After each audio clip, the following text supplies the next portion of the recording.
नमस्कार, मैं हूं कुमार प्रबोध और आप देख रहे हैं फर्स्ट बिहार झारखंड। चर्चा हम जिस मुद्दे पर करने बैठे हैं वो जग जाहिर है, वो वही मुद्दा है जो आज पूरे दिन न सिर्फ बिहार बल्कि पूरे देश में चर्चा का विषय बना रहा।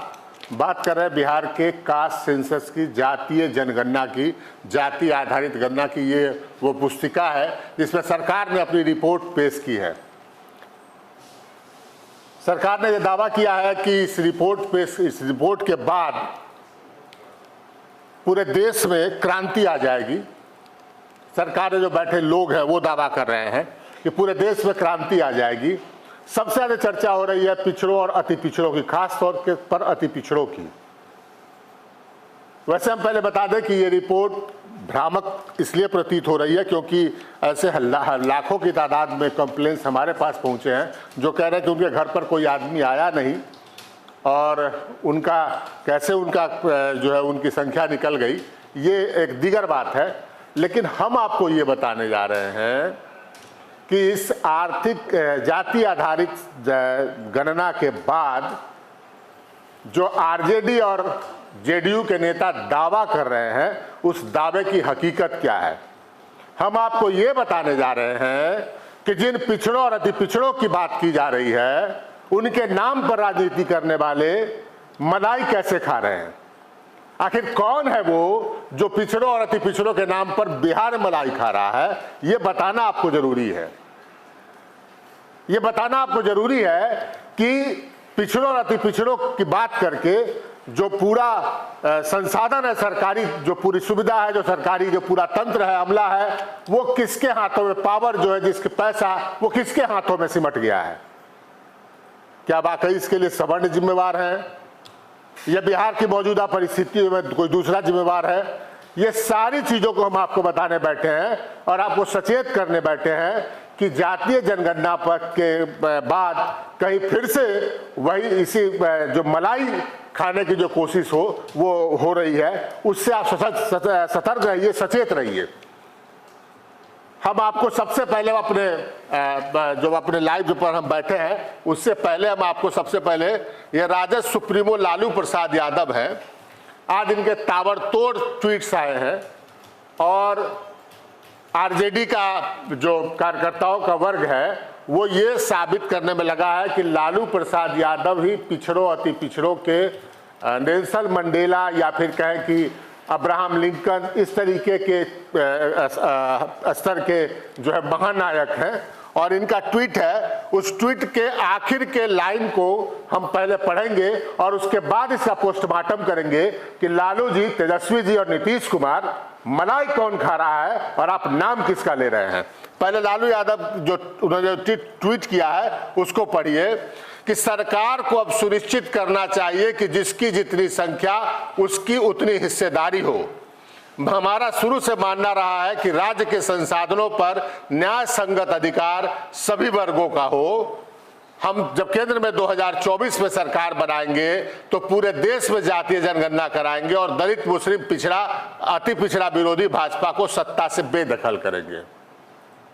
ये लालू प्रसाद यादव का ट्वीट है। तेजस्वी प्रसाद यादव ने बयान दिया है, वो भी कुछ इसी तरीके का है।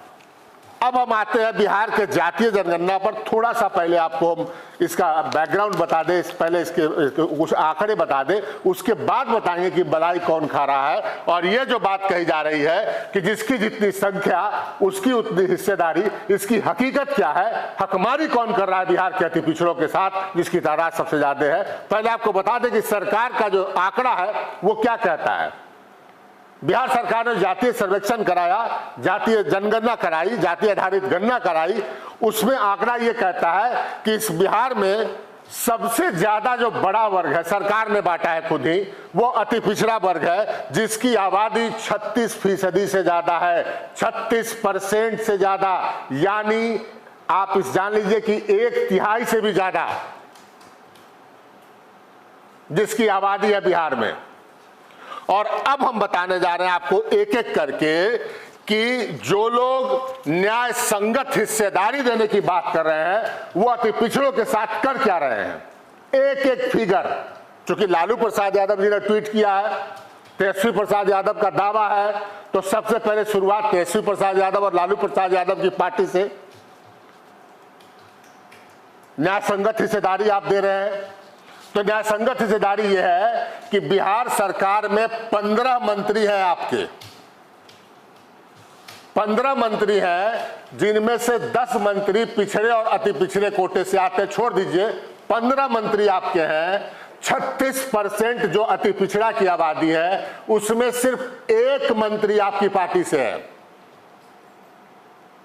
लालू प्रसाद यादव जी। न्याय संगत ये आपने हक दिया अति पिछड़ों को कि 15 मंत्री में से 7 मंत्री जो हैं वो एक ही जाति से आते हैं, यादव जाति से आते हैं। तेजस्वी प्रसाद यादव, तेज प्रताप यादव, सुरेंद्र प्रसाद यादव, रामानंद यादव, चंद्रशेखर यादव, जितेंद्र कुमार राय, ये सारे मंत्री एक ही जाति से आते हैं। सामाजिक न्याय ये है कि अति पिछड़ा तबके से सिर्फ और सिर्फ एक मंत्री अनीता देवी, और बड़ा दिलचस्प है कि अनीता देवी जो अति पिछड़ा विभाग से आती है, उनको क्या दिया गया, पिछड़ा और अति पिछड़ा विभाग, जहां मंत्री के लिए काम करने के लिए कुछ नहीं है। जितने कमाऊ मालदार विभाग थे वो कहां है? तेजस्वी प्रसाद यादव के पास स्वास्थ्य, पथ निर्माण, नगर विकास विभाग, ग्रामीण कार्य, पर्यटन, तेज प्रताप यादव के पास पर्यावरण, जल और वायु, ये जलवायु परिवर्तन, सुरेंद्र प्रसाद यादव के पास सहकारिता, रामानंद यादव के पास खान और भूतत्व, ललित यादव के पास लोक स्वास्थ्य अभियंत्रण, चंद्रशेखर यादव के पास शिक्षा, जिसका बजट सबसे बड़ा है, और अनीता देवी जो एकमात्र अति पिछड़ा मंत्री हैं आरजेडी कोटे से सरकार में, उनको पिछड़ा और अति पिछड़ा कल्याण। वाकई सामाजिक न्याय का अद्भुत उदाहरण है ये, और अति पिछड़ों की हकमारी जो है कोई और कर रहा है, आरजेडी नहीं कर रहा है। हमने मंत्री का नाम बता दिया, मंत्री ये खुद बनाते हैं। ऐसा नहीं है कि मंत्री जो है वो नरेंद्र मोदी केंद्र जो बैठे हुए हैं वो बना रहे हैं, चाहे फिर कोई राज्यपाल यहाँ के मंत्री बना रहे हैं। ऐसा भी नहीं है कि कोई विदेशी ताकत आके मंत्री बना देता है। अभी रुकिए, अभी और हम बताते हैं कि अति पिछड़ों के नाम पर के साथ हकमारी कौन कर रहा है, उसको हिस्सेदारी कौन नहीं दे रहा है। आप लोकसभा में आरजेडी के कोई सांसद नहीं है, कोई उनका उम्मीदवार जीत के नहीं गया पिछले चुनाव में, 2019 के चुनाव में, लेकिन राज्यसभा में उनके सांसद हैं, 6 सांसद हैं। और वो ऐसा भी नहीं है वो विधायकों के वोटिंग के आधार पर होता है, विधायकों की संख्या के आधार पर होता है। वो लालू प्रसाद यादव या तेजस्वी यादव की मर्जी है, जिसको बनाना चाहे उसको बना के भेज दे। कितना हक इन्होंने पिछड़ा और अति पिछड़ा को दिया ये भी सुन लीजिए। 6 सांसद हैं आरजेडी के, 6 राज्यसभा सांसद हैं आरजेडी के, उसमें 3 सवर्ण, मनोज कुमार झा ब्राह्मण, अमरेंद्रधारी सिंह भूमिहार, प्रेमचंद गुप्ता बिहार के रहने वाले भी नहीं हैं, हरियाणा के रहने वाले हैं, हरियाणा के वैश्य हैं। और आपको पता होगा कि बिहार को छोड़कर ज़्यादा जगहों पर वैश्य जो है वो सवर्ण मानी जाती है बिहार को छोड़ के। तो ये 3 सवर्ण, 2 मुस्लिम, एक मेडिकल कॉलेज के संचालक और दूसरे जो है उनकी भी खासियत कि वो भी कई कॉलेजों के संचालक, दोनों को दोनों करोड़पति और अरबपति। और पिछड़ों और अति पिछड़ों के नाम पर एक मीसा भारती, लालू परिवार की बड़ी पुत्री। ये हक पिछड़ा और अति पिछड़ा को दिया जा रहा है। अब लालू जी कहेंगे, तेजस्वी यादव कहेंगे हमने तो न्याय संगत दिया, मलाई कौन खा रहा, और आपको आगे बताते हैं। आरजेडी के विधान पार्षदों को देख लीजिए, 12 विधान पार्षद हैं आरजेडी के, एमएलसी 12। और आप जानते हैं अति पिछड़ों की तादाद उसमें कितनी है? 1, ओनली 1, रामबली सिंह चंद्रवंशी एकमात्र। हकमारी तो कोई और कर रहा है, जिसकी आबादी 36% है। आरजेडी में उसको न्याय कितना मिल रहा है, कितनी हिस्सेदारी मिल रही है, जिसकी जितनी आबादी उसकी उतनी हिस्सेदारी। ये लालू प्रसाद यादव जी कह रहे हैं कि जिसकी जितनी संख्या उसकी उतनी हिस्सेदारी हो। आपने कितनी हिस्सेदारी दी ये हम आपको बारी बारी से बता रहे हैं।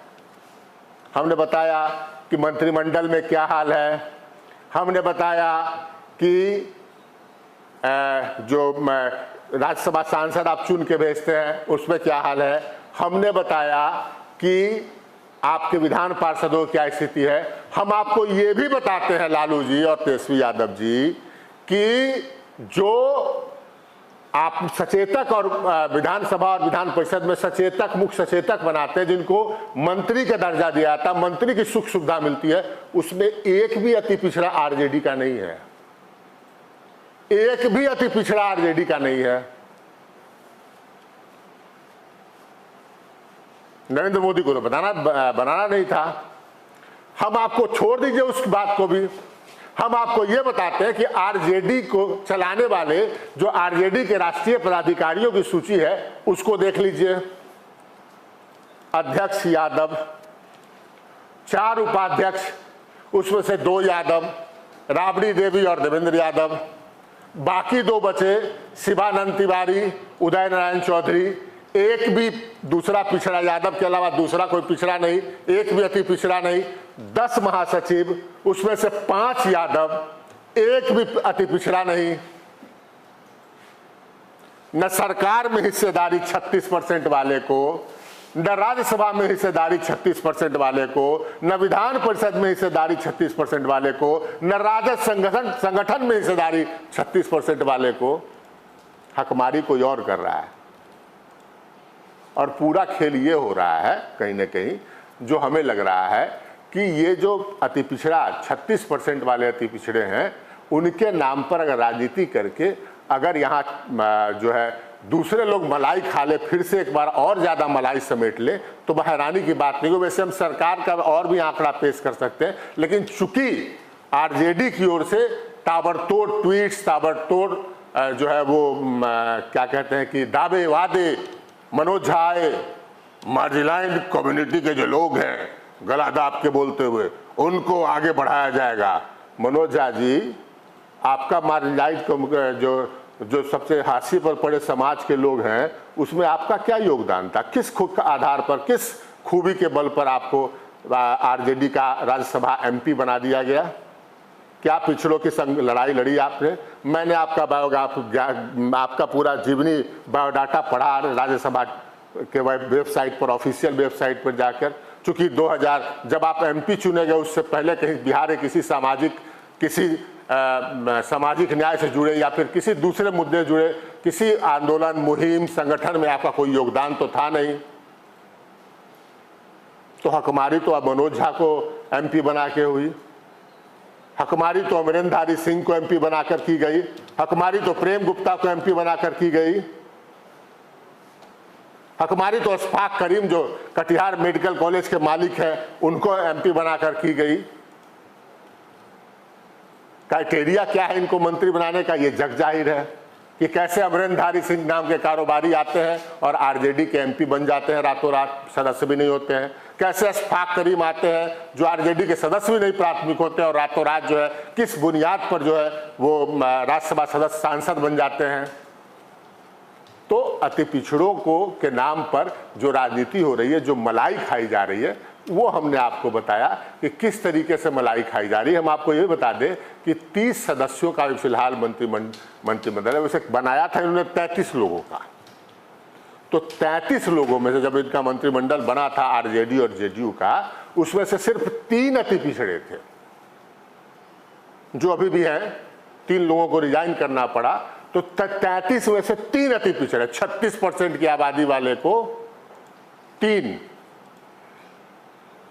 और उसमें अनीता देवी एक सिर्फ राजद की, 2 जेडीयू कोटे से, शीला मंडल, शीला कुमारी लिखती है, और मदन सहनी ये जेडीयू से, और जेडीयू से 2 अति पिछड़ा 36% की आबादी वाला, और 2 कुर्मी मुख्यमंत्री समेत नीतीश कुमार और श्रवण कुमार। तो हकमारी किस लेवल पर हो रही है, कौन कर रहा है, ये समझाने के लिए हमने आपके सामने ये पूरा डेटा, पूरा आंकड़ा रखा। हमारा कुछ इसमें नहीं, हम प्लेन आंकड़ा रख रहे हैं। ये सरकार का आंकड़ा है भैया, सरकार आपने दिया ये कि अति पिछड़ा वर्ग की तादाद जो है वो 36% है, और पिछड़े वर्ग की तादाद कुल मिला के, जिसमें यादवों के साथ कुर्मी, कोयरी, कुशवाहा जिनको कहा जाता है, और भी वैसे की कुछ उपजातियां हैं, ये पिछड़े वर्ग में आते हैं। तो ये आंकड़ा सरकार का है। 36% वालों की क्या स्थिति है ये हमने आपको बताया। और इनके नाम पर मलाई कौन खा रहे हैं, और मलाई खाने के बाद सरकार को सुनिश्चित करना चाहिए कि जिसकी जितनी संख्या उसकी इतनी हिस्सेदारी। ये लालू यादव बोल रहे हैं तो उनको बोलने से पहले शायद तेजस्वी प्रसाद यादव पर देखना चाहिए, बोलने से पहले शायद तेज प्रताप यादव पर देखना चाहिए, बोलने से पहले शायद मीसा भारती पर देखना चाहिए। किस मार्जिनाइज, किस हाशिए पर पड़े समाज से वो आते हैं ये बताना चाहिए। तो ये फिर से एक बार मलाई जो है जातीय इस पर, और हम आपको स्पष्ट कर दें, कोई दूसरा तबका नहीं खा रहा है मलाई, जो खा रहा है वो दिख रहा है। और चैरिटी बिगिंस एट होम, घर से कोई शुभ कार्य के प्रारंभ की शुरुआत होती है। नरेंद्र मोदी ने नहीं रोक रखा है। और हम अफसरों का भी डाटा आपको बता सकते हैं कि अफसरों की क्या स्थिति है, अफसरों की क्या स्थिति ये भी बता सकते हैं आप। अधिकारियों की बात हो रही है कि अधिकारी कौन, किस वर्ग के लोग बैठे हैं। भाई नीतीश कुमार के पास जो अधिकारी हैं वो देख लीजिए आप। दीपक कुमार यहाँ जो मुख्य सचिव थे, रिटायर होने के बाद नीतीश कुमार के यहाँ प्रधान सचिव बना लिया गया उनको। किस तबके से आते हैं ये बताने, हम अधिकारियों की जात नहीं गिनते हैं। तेजस्वी प्रसाद यादव के पास स्वास्थ्य विभाग है, उसके प्रधान सचिव किस जाति से आते हैं। तेजस्वी प्रसाद यादव के पास रोड पथ निर्माण विभाग है, उसके प्रधान सचिव, ये सब बड़े बड़े बजट वाले विभाग हैं, उसके प्रधान सचिव किस विभाग से आते हैं बताने की जरूरत तो हमको नहीं है। वित्त विभाग जो पूरे राज्य का वित्त जो है कंट्रोल करता है, उसके जो प्रधान सचिव वो किस विभाग से आते हैं, किस जाति से आते हैं। बिहार के नंबर 2 के अधिकारी विकास आयुक्त जो आज रिपोर्ट जारी कर रहे थे, मुख्य सचिव के प्रभार में है, वो किस जाति से आते हैं। बिहार के मुख्य सचिव आमिर सुबहानी किस पिछड़े और अति पिछड़े तबके से आते हैं। मलाई कौन खा रहा है, और आपको किसने रोका है मलाई जो है वो अति पिछड़ों तक जिनका वाजिब हक है उन तक पहुंचाने का। ये लालू प्रसाद यादव और नीतीश कुमार को जवाब देना चाहिए। फिलहाल हम आपको सीधे फैक्ट और फिगर्स आपके सामने रख रहे हैं। हमारी कोई मंशा नहीं है कि हम किसी का पक्ष लें और किसी का ये करें, लेकिन हम तो ये जानना जरूर चाहेंगे कि सरकार ने जब जातीय जनगणना जब शुरू कराई थी तो कहा था कि हम देखेंगे कि जातियों की शैक्षणिक योग्यता क्या है, आवासीय स्थिति क्या है, उनके पास घर है कि नहीं, कृषि योग्य कितनी भूमि है, उनका हम काम क्या करते हैं, उनके पास कंप्यूटर लैपटॉप है कि नहीं, उनके पास गाड़ी है कि नहीं, उनके पास आवासीय भूमि कितना है, उनकी मासिक आय कितनी है। ये सब आपने तय कर रखा था। बता क्यों नहीं रहे कि नौकरी किसके पास ज़्यादा है। पिछड़ों के नाम पर रिजर्वेशन जो है उसमें सबसे ज़्यादा हिस्सा किसको मिल रहा है, ये तमाम चीज़ों की जानकारी देनी चाहिए। क्योंकि हमारे पास एग्जैक्ट नौकरी वालों का फैक्ट फिगर नहीं है, इसलिए हम नहीं बता रहे, कोशिश कर रहे हैं। अगर मिलेगा तो हम आपको बताएंगे, और बेहद चौंकाने वाला, क्योंकि हम नहीं कह रहे हैं। अभी से 2 साल पहले आरजेडी के नेता लिस्ट जारी करते थे कि किस जाति के लोग जो हैं, वो नीतीश कुमार जी के जाति के लोग जो हैं वो नौकरी में ज़्यादा से ज़्यादा चुने जा रहे हैं। ये आरजेडी के नेता लिस्ट जारी करते थे, हमारा नहीं कहना है। नौकरी का नालंदा मॉडल जो है ये आरजेडी के लोग जो है वो बताते थे। खैर उसकी भी सूची देंगे हम कोशिश कर रहे हैं पता करने की, और हमारी टीम उस पर वर्क कर रही है। लेकिन फिलहाल मलाई कौन खा रहे हैं सियासी तौर पर, ये आपको हमने बताया। इसी तरीके से और भी जानकारी देते रहेंगे। फिलहाल हमें दीजिए इजाज़त, नमस्कार। धीरे धीरे से मेरी जिंदगी में आना, धीरे धीरे से दिल को चुराना। नमस्कार, मैं अनुराधा पौडवाल 26 नवंबर को पैनोरमा स्टार सीज़न 6 के कार्यक्रम में पूर्णिया बिहार आ रही हूँ। मुझे पैनोरमा ग्रुप के निर्देशक संजीव मिश्रा जी ने बुलाया है, तो हम सब मिलते हैं पैनोरमा होम्स में शाम 7 बजे। नमस्कार। ये लो मुंह मीठा करो, आज मैंने अपना जॉब छोड़ दिया, अब हम पूर्णिया वापस जाएंगे। जॉब छोड़ दिया है? मतलब ये घर कैसे चलेगा, हम करेंगे क्या, और माँ बाबूजी क्या बोलेंगे? इसलिए मैं एक और मिठाई का डब्बा लाया। अपने बिजनेस के लिए लोन अप्रूव हो गया। अरे लोन अप्रूव हो गया वो तो ठीक है, लेकिन पूर्णिया में हम रहेंगे कहाँ? अपना घर भी तो नहीं है वहाँ। इसलिए तो एक और मिठाई का डब्बा अलग से लाया हूँ। हमने पूर्णिया में घर ले लिया है, पूर्णिया के ई होम्स पैनोरमा में। पूर्णिया में पैनोरमा ग्रुप लेकर आए हैं ई होम्स पैनोरामा, बड़ा घर, आलीशान जिंदगी और अत्याधुनिक सुविधाओं के संग। अरे अरे, अब क्यों मुंह मीठा करवा रही हो? क्योंकि हम घर वापसी जो कर रहे हैं। घर वापसी की खुशी पूर्णिया में ई होम्स पैनोरामा के संग। E Homes Panorama, luxurious lifestyle redefined.